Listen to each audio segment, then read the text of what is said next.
Radar. De l'investigation journalistique, la plus grande tribune politique de la Guinée.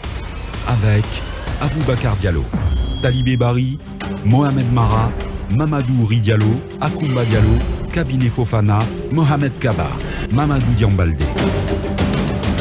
Bonjour à tous, bonjour à toutes, tout le plaisir pour moi de vous savoir très nombreux à l'écoute de cette émission.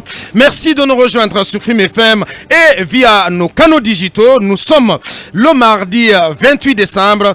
Merci d'être nombreux au rendez-vous de la plus haute estrade de l'investigation journalistique, la principale tribune politique de la Guinée. À la une, face à l'impératif de peser de toute la plénitude de leurs forces sur la transition en cours en Guinée, les principales coalitions politique du pays décide de faire chorus à l'issue d'une rencontre lundi chez l'âge Mamadou Silla, leader de l'UDG et président de la CORED. Cette coalition, il faut le rappeler, qui ramène jusqu'ici à contre-courant d'une récente entreprise destinée à recréer les forces vives du pays.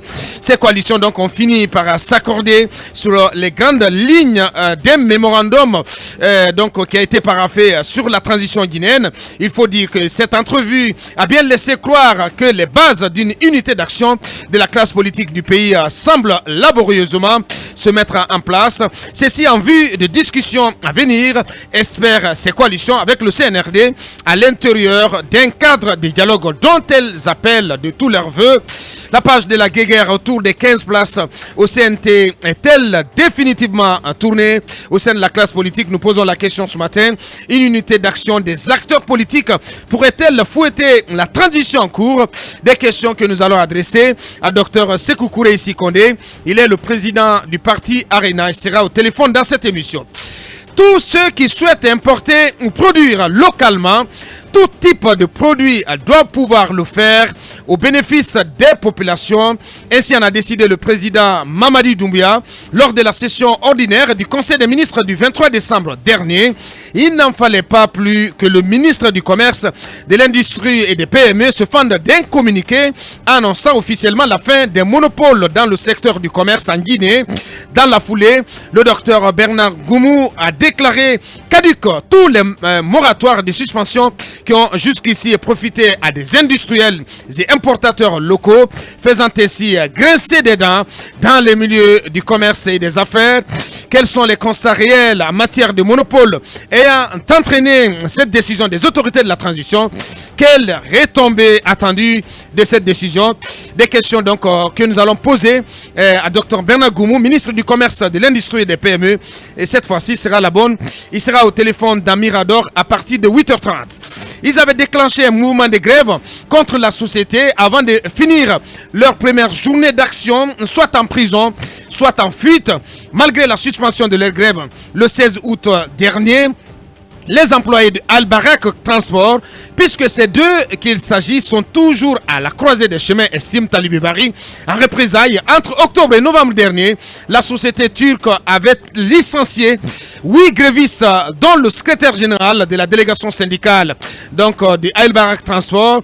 Qu'est-ce qui met des bâtons dans les roues de Al-Barak Transport? Nous nous posons la question ce matin. Dans ces conditions, comment les employés voient-ils la perspective de renouvellement du contrat de la dite société? Pour comprendre les causes du malaise, Mirador reçoit Aboubacar Mari Fofana, le secrétaire général de la délégation syndicale de Al-Barak Transport. Il sera avec nous sur ce plateau. Faut-il y voir le signe d'une bouderie collective des Guinéens vis-à-vis de leur équipe nationale de football? Question que nous nous posons ce matin également. Peu performante face à des poils à gratter du cul rond plutôt africain dans les éliminatoires de la Coupe du Monde 2022. Le Sili national a peut-être fini par convaincre ses supporters qu'il n'y a pas à en attendre plutôt beaucoup à la CAN camerounaise prévue du 9 janvier au 6 février prochain.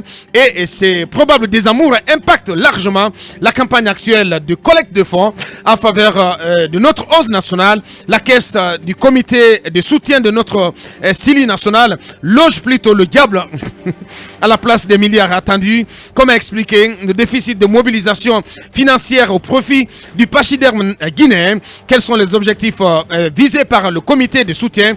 Des questions que nous allons poser à M. Lucien Bendou Guilao. Il est ancien international, ancienne gloire du football football guinéen, membre du dit comité de soutien. Il sera avec nous dès 9h sur cette antenne. Voici donc le menu. Encore une fois, merci de nous renouveler votre fidélité.